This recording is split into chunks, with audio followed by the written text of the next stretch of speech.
Mariner John Strong. Hi, Anthony Carey, 5th Viscount of Falkland. I would very much like for you to go to Chile and locate the wreck of a Spanish treasure ship for me. Okay.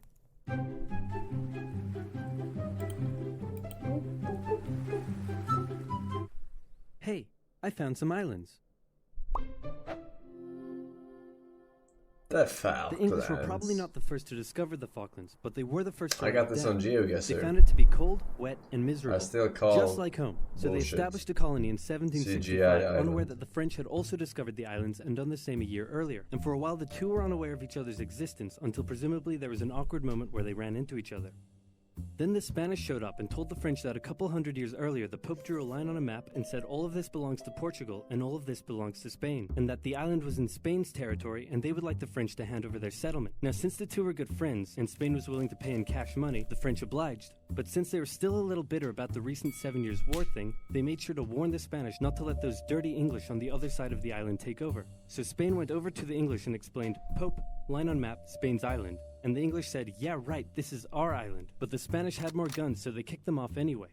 But then England threatened to go to war. So Spain went to their friends in France and said, hey, it looks like stuff is about to go down. You in on this? And the French Minister of War said, yeah, and we'll launch a full-scale invasion of England and party like it's 1066. But then King Louis XV said, 1, you're insane, and 2, you're fired. Sorry, Spain, we're not ready for a war right now. So Spain had to give the English their settlement back, saying it's still our island, and the English said, no, it's our island. Then some colonists in North America got a bit rowdy, so the English had to leave their settlement to go focus on that, but they left behind a plaque that said this is totally still our island.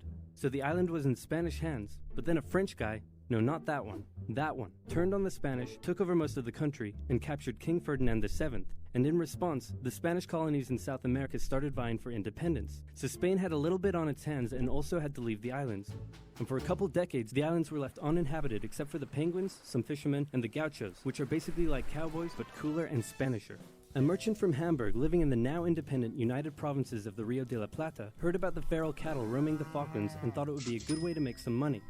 So he got permission from both Buenos Aires and the British government to set up trade there as a private venture. Some American ships came down and began hunting whales and seals around the islands, and Vernet wasn't too happy about it. So he asked Buenos Aires for some military assistance in defending the islands, but Buenos Aires said, meh, do it yourself, gave him some weapons, and appointed him governor of the islands. So he seized the US ships and arrested their crews. In response, two things happened. First, America came down and said, nice settlement you have there, would be a shame if someone destroyed it.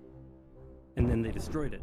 Second, Britain heard Vernet had been appointed governor, meaning the United Provinces, actually now the Argentine Confederation, were officially claiming the islands as theirs. So Britain showed up and said, hey, didn't you see our plaque? And since they had more guns, they kicked them off the island. And the Falklands remained firmly in British hands for the next century. They officially became a crown colony in 1840. Port Stanley became the island's capital in 1845. The cattle hides from the island weren't worth much, so they imported sheep from Britain in 1851. 2 world wars came and went, and all this time the Argentinians never rescinded their claim over the islands. Now it's 1976, and after a couple civil wars, a new brutal military dictatorship sponsored by the US fight against communism has taken control in Argentina, and by 1981, this guy was in power. The economy had been struggling for a long time, and Galtieri had been unable to improve the situation. Now, if you ever find yourself the brutal military leader of a struggling South American country and you start getting into hot water, here's a bit of advice that has been tried and tested throughout the centuries.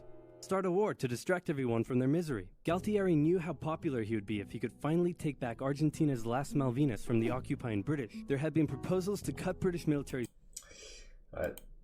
Semi-uninteresting.